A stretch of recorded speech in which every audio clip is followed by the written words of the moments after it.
Hello les amis, bienvenue dans cette vidéo.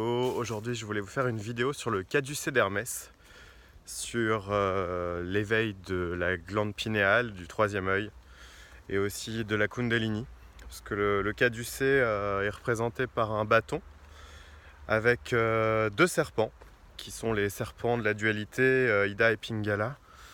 Les ailes d'ange, qui représentent aussi notre partie divine, angélique.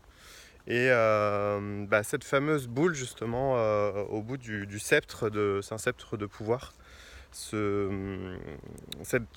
glande pinéale qui est en fait notre troisième œil, notre connexion avec le supramental, parce qu'on a tous un niveau mental et un niveau supramental. Et on a plus ou moins de facilité à capter justement ce supramental. Alors, oula, on a du soleil aujourd'hui, c'est vraiment... génial, gratitude pour ce soleil. Et là je suis en pleine nature, donc c'est vraiment un kiff de vous faire une vidéo en pleine nature. Aujourd'hui je voulais vous parler de ce sujet parce que c'est un sujet que j'ai vécu il y a... Enfin, c'est une très forte connexion que j'ai eue l'année dernière en stage, où j'ai reçu justement en cadeau ce caducée.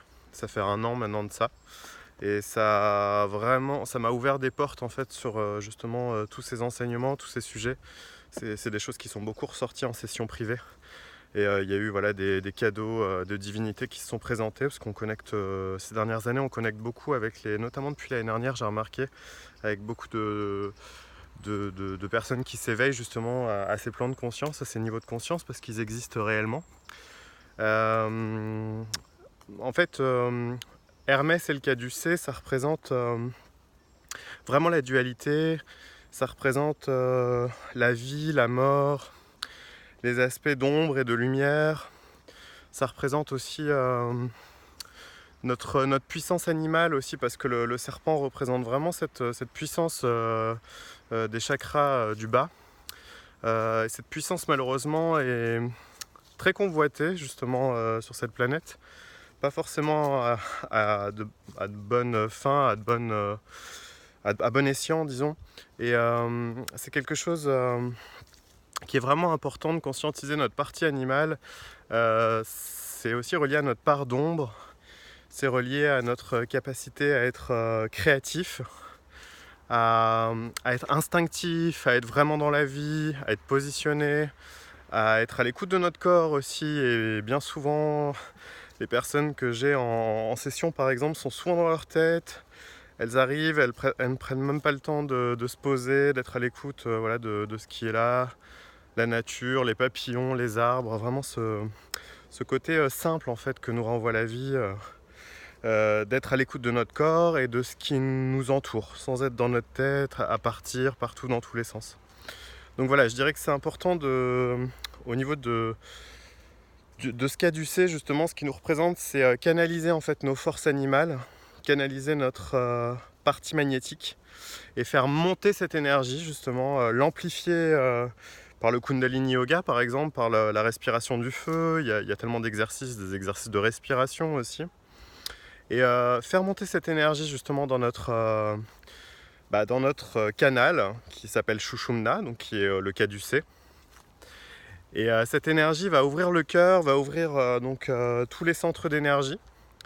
Elle ne va pas rester par exemple stagnée au niveau du ventre.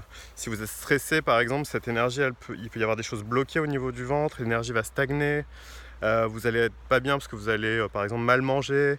Donc du coup l'énergie elle est sacrée, hein. L'énergie du bas elle doit vraiment monter, ouvrir le cœur, déployer le champ électromagnétique. Donc c'est vraiment le but de l'éveil en fait. C'est ça le but de l'éveil en fait. C'est vraiment canaliser notre partie animale, dompter en fait quelque part notre dualité. C'est marrant de le voir comme ça, dompter notre dualité. Et justement ouvrir notre cœur. Ouvrir notre cœur, ça veut dire ouvrir les aspects transpersonnels, c'est-à-dire comment est-ce que je peux être au service de la vie, comment est-ce que je peux être utile, comment est-ce que je peux apporter de la valeur dans ce monde, comment est-ce que je peux être dans l'horizontalité, vraiment voir les autres comme des frères et sœurs plutôt que de les voir comme des ennemis, comme En fait, c'est vraiment guérir son cœur. Par exemple, ça me fait écho à ma grand-mère, c'est marrant, elle me vient souvent en tête en ce moment. Ma grand-mère, c'était une femme vraiment justement très guerrière, mais en même temps, elle avait beaucoup de blessures au niveau de son cœur. Et elle avait, même si elle avait, elle avait vraiment un grand cœur, elle avait une conscience déjà voilà, éveillée. Je me souviens d'elle. On avait des conversations philosophiques alors que j'étais gamin, c'était marrant. Et en même temps, je sentais ces blessures, c'est comme si elle était en mode guerre, elle était en mode bouclier. Donc du coup, elle ouvrait pas son cœur. Et je pense que quand on s'éveille, justement, c'est faire monter cette puissance à l'intérieur de nous, la canaliser en la mettant au service déjà de nous-mêmes et ensuite de la vie. Donc être à son service, c'est-à-dire reconnaître sa puissance de service, reconnaître qu'on a des distorsions, qu'on a des blessures, qu'on est aussi des êtres qui sont empêtrés dans une dualité, et en même temps c'est aussi reconnaître qu'on est des êtres multidimensionnels. C'est tous ces paradoxes en fait de l'incarnation. Et je vous invite en fait aujourd'hui à voir justement là où vous en êtes. Est-ce que vous faites monter cette énergie en vous? Est-ce que vous l'accueillez, cette puissance? Ou comment vous utilisez votre énergie en fait? Est-ce que vous la mettez au service de quelque chose de grand? Ou est-ce que vous la laissez stagner? Est-ce que vous êtes tout le temps à ruminer? Qu'est-ce que vous en faites de votre énergie? Est-ce que vous la considérez comme sacrée ou est-ce que vous la massacrez? C'est un peu ça le message aussi aujourd'hui par rapport au caducée. Le caducée, c'est aussi la partie angélique, parce que voilà, on est des anges, on est des divinités qui sommes venus donc se prendre dans les mailles du filet de la dualité justement. Et donc du coup, c'est ouvrir nos ailes. Ouvrir nos ailes, c'est voir justement de manière multidimensionnelle, voir de manière beaucoup plus grande que juste la séparation, la dualité, le manque, les carences, etc., les blessures, les distorsions. Voir au-delà de ces champs-là justement. Ouvrir des potentiels en fait, ouvrir des voies nouvelles aussi, parce que je pense que ce monde a besoin de pionniers, de personnes qui amènent de la nouveauté, qui osent. Et je dirais que c'est ça aussi, assumer sa partie divine, ça veut dire assumer la grandeur qu'il y a en nous, et être au service de la vie, justement, être au service d'un plan transpersonnel, d'un plan universel. Donc c'est aller vers une conscience universelle en fait. Et après, l'éveil du troisième œil, c'est des initiations. C'est étape après étape, en fait, il n'y a rien qui vient comme ça tout de suite du jour au lendemain. C'est un travail en fait de plusieurs vies. Mais c'est quelque chose qui peut aller très vite aussi, surtout actuellement avec l'éveil planétaire, la transition planétaire. On est vraiment sur quelque chose d'exponentiel, donc c'est magnifique ce qu'on est en train de vivre. Il y a vraiment de quoi se réjouir. Et juste pour terminer cette vidéo, le caducée d'Hermès, c'est aussi voir que on est en fait des divinités.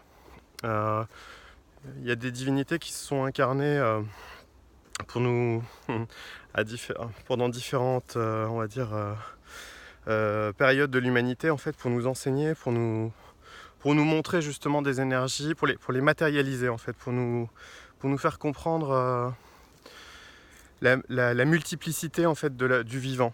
Qu'est-ce que c'est l'amour, qu'est-ce que c'est la joie, qu'est-ce que c'est l'abondance, qu'est-ce que c'est la destruction, la renaissance, enfin toutes ces choses-là en fait qui font partie aussi de l'univers en fait et de ses lois.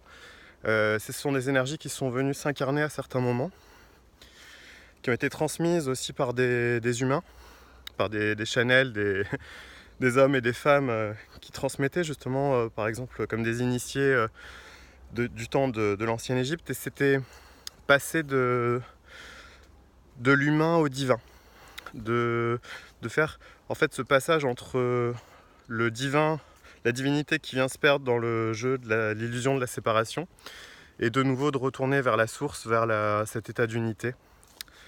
Et c'est ça en fait qui nous est demandé, c'est de retourner vers la source, mais en étant bien incarné, entre la partie tellurique, nos racines terrestres, et la partie céleste, nos câblages, nos réseaux, comme le supramental par exemple, comme la connexion avec nos guides, voilà, comme différentes choses qui existent dans cette reconnexion avec ce que nous sommes en fait, avec la multidimension. Voilà les amis, c'était une petite vidéo pour vous parler du caducée d'Hermès et des différentes initiations qui se vivent, de ces différents plans qui nous habitent. Et je vous dis à tout bientôt pour une prochaine vidéo. Bye bye.